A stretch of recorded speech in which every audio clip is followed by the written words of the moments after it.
Hit TV YouTube channels లో మీ వ్యాపార ప్రకటనలకు మరియు ప్రమోషనల్ ఇంటర్వ్యూస్ కోసం వెంటనే సంప్రదించండి. ఫస్ట్ ఇప్పుడు ఈవిడ వెళ్ళిపోయి రెండో ఆవిడ వెళ్ళిపోయి ఎంతకాలం అయిందండి? రెండో ఆవిడ వెళ్ళిపోయి మేడం ఇప్పటికి 5 months అవుతుంది మేడం. ఫస్ట్ ఆవిడైతే స్టార్టింగ్ నుంచే ఈవిడ ఎంటర్ అయిన దగ్గర నుంచి లేదు కదా, 7 years నుంచి. లేదు మేడం. ఆ కేసులు ఏమవుతున్నాయి? ఆ కేసులు రన్ అవుతున్నాయా? రన్ అవుతున్నాయి మేడం. ఆవిడ ఏమేం కేసులు వేసిందండి ఫస్ట్ వైఫ్? 498, 494 అదంతా ఒక కేసు, క్రిమినల్ కేసు. ఇంకా మెయింటెనెన్స్, డివిసి, డైవర్స్. వేసింది మేడం. డైవర్స్ ఏమీ లేదు. మన ఇది మెయింటెనెన్స్ చేసింది. మెయింటెనెన్స్ క్లోజ్ అయిపోయింది ఆల్రెడీ. అది కూడా అయిపోయింది. ఆర్డర్ అయిందా? ఆర్డర్ అయిపోయింది. ఎంత అండి? ఆర్డర్ వచ్చేసి 15,000 కట్టమన్నారు. మళ్ళీ నేను అప్పీల్ చేసుకున్నాను. ఇక అది నడుస్తుంది మేడం, అట్లాగే నడుస్తుంది. 498, 494 కూడా నడుస్తున్నాయి కేసులు. Okay sir. ఈవిడ రెండో ఆవిడ ఏమైనా కేసులు వేసిందా? ఏం వేయలేదు.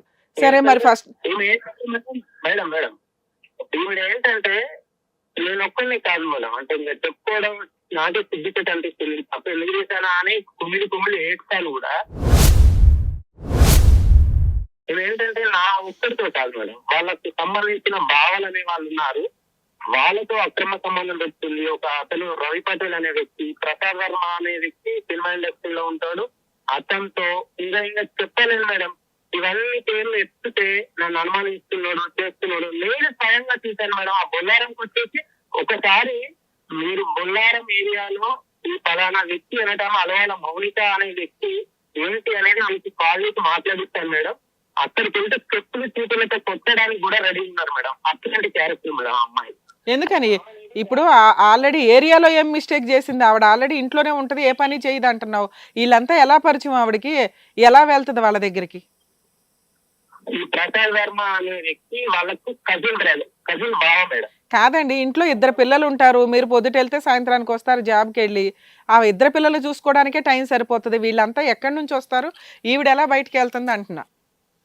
బయటకు వెళ్ళడం అంటే మేడం, ఇప్పుడు ప్రస్తుతం అయితే ఈ 3 months అనేది కరీంనగర్ లో ఉన్నాం మేడం. అంతకు ముందు మా వాళ్ళ ఇంటికి వెళ్ళి వస్తాను అట్లా ఇట్లా అని చెప్పేసి వెళ్ళింది. ఇప్పుడు ఈ 2 months గ్యాప్ లో వెళ్ళింది కదా మేడం. ఇంట్లో నుంచి వెళ్ళిపోయింది కదా, డబ్బులు తీసుకొని వెళ్ళిపోయింది కదా. ఆ వెళ్ళిపోయిన టైంలో మన ఇది సతీష్ అనే వ్యక్తి, అల్లం సతీష్ అనే వ్యక్తిని బొల్లారంకు సామాన్ కావాలి, దండం పెడితే కాలం వస్తే నాకు చాలా వస్తుంది అని చెప్పేసి అక్కడ కూకట్పల్లి ఏరియాలో అల్వాళ్ళకి సంబంధించిన సిడబ్ల్యూసీ ద్వారా బాబును అనాథ హాస్టల్లో వేసింది. అక్కడ కూడా ఇక్కడ కరీంనగర్ లో వేసింది. నెక్స్ట్ తర్వాత ఫస్ట్ ఏమో అల్వాల్లో అక్కడ వేసింది సిడబ్ల్యూసీ ద్వారా.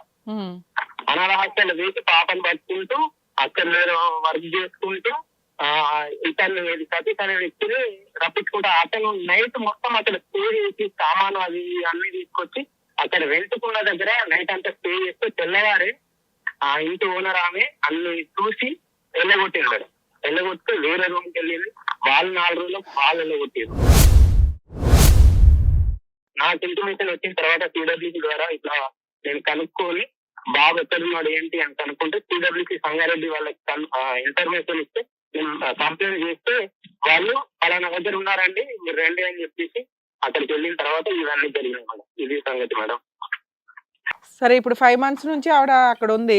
కౌన్సిలింగ్ ఏమన్నా అడిగారా మీరు? కౌన్సిలింగ్ ఏమైనా ట్రై చేద్దామనా? అంటే అసలు మీ ఉద్దేశం ఏంటి? మీరు అమ్మాయితో కలిసి ఉందాం అనుకుంటున్నారా, వద్దనుకుంటున్నారా?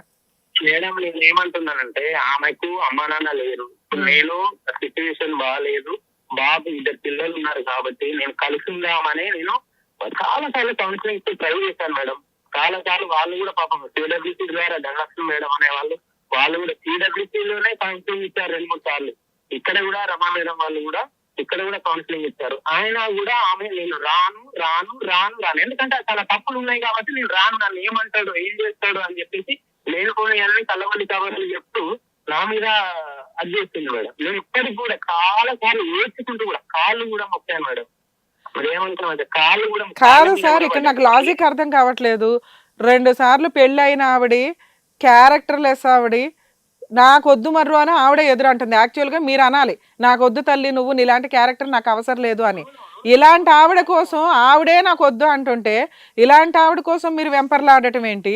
క్యారెక్టర్తో ఉన్న నీ ఫస్ట్ భార్య కోసం మీరు ఏ ప్రయత్నాలు ఎందుకు చెయ్యట్లేదు?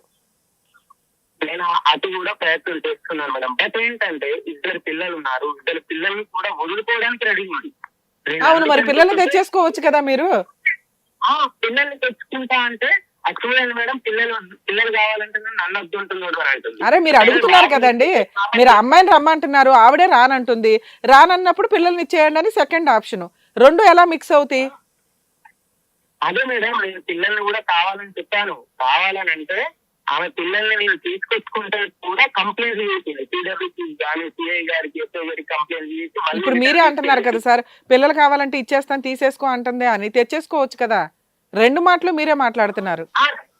తీసుకొచ్చుకున్నాను. బాబుని ఒక్కరిని తీసుకొచ్చుకున్నాను, పాపను తీసుకొచ్చుకుందామంటే పాపని ఇవ్వను అని చెప్పింది. పాపను కూడా సరే మంచిది, నేను ఒక్కనే ఉంటున్నాను కదా, నాకు కూడా ఎవరు సపోర్ట్ లేదు, సరే పాపను కూడా నేను ఆడపిల్ల కాబట్టి నేను చూసుకోలేను అంటే. అంటే ఆడపిల్ల అని కాదు, బట్ నేనేం చేయలేను కదా మగవాడిని కాబట్టి, కొంచెం ఎలా ఉంటుంది అని చెప్పేసి పాపని సరే ఉండని, ఆ తల్లి దగ్గర ఉండని అని చెప్పేసి బాబుని ఒక్కరిని అయితే తీసుకొచ్చుకొని చదివించుకుంటున్నాను మేడం. సరేనండి, ఇప్పుడు అంత క్యారెక్టర్ తక్కువ ఉన్న ఆవిడే నాకు వద్దు ఇతను, నాకు వెళ్తే కొడతాడు, లేకపోతే సరిగ్గా చూడడం, అనుమానిస్తాడు, ఇంకేదో తన మీ మీద ఏదో ఎలిగేషన్స్ పెట్టి మీకు దూరంగా ఉండాలనే అనుకుంటుంది కదా. వదిలేయొచ్చు కదా అమ్మాయిని.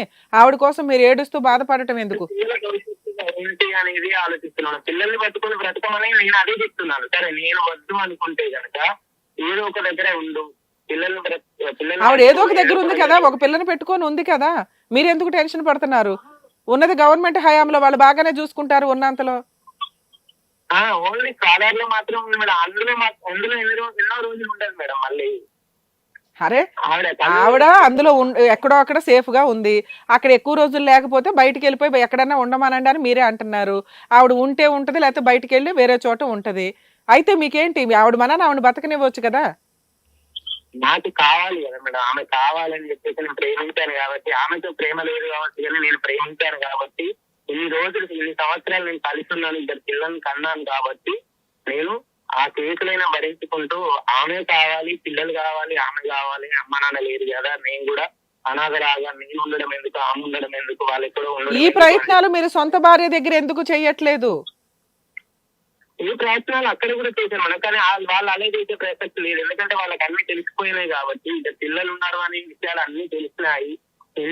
అన్ని చేసిన తర్వాత కూడా వాళ్ళు ఒప్పుకునే ప్రసక్తి లేదు. లాయర్ గారితో కూడా మాట్లాడించారు, మా తరఫున లాయర్ గారితో కూడా మాట్లాడిస్తే చేద్దాము అది అని అంటారు. కానీ ఇక వాళ్ళు మరి ఆవిడతో ఏదైనా ఫుల్ అండ్ ఫైనల్ సెటిల్మెంట్ చేసుకుని మ్యూచువల్ డైవర్స్ తీసుకోవచ్చు కదా. ఎందుకు కోర్టుల చుట్టూ కేసుల చుట్టూ తిరుగుతున్నారు? అదే అండి నేను పెద్ద మనుషుల ద్వారా కూడా అప్రోచ్ అవుతున్నాను. చూద్దామండి, ఇంకా ఈ 28కు వచ్చేసి హియరింగ్ ఉంది, చూద్దాం ఏం జరుగుతుందో. మాట్లాడుతున్నాను, ట్రై చేస్తున్నాను, మాక్సిమం వాళ్ళతో కూడా ట్రై చేస్తున్నాను, లాయర్ గారి ద్వారా, పెద్ద మనుషుల ద్వారా కూడా ట్రై చేస్తున్నాను. రాజేంద్ర గారు కాసేపు సైలెంట్ ఉండండి సార్, నేను మాట్లాడి మళ్ళీ మీతో టచ్ లో ఉంటాను. మీరు డౌట్స్ ఏమైనా ఉంటే నాతో మాట్లాడుతారు, కానీ కాసేపు సైలెంట్ ఉండండి. చెప్పండి.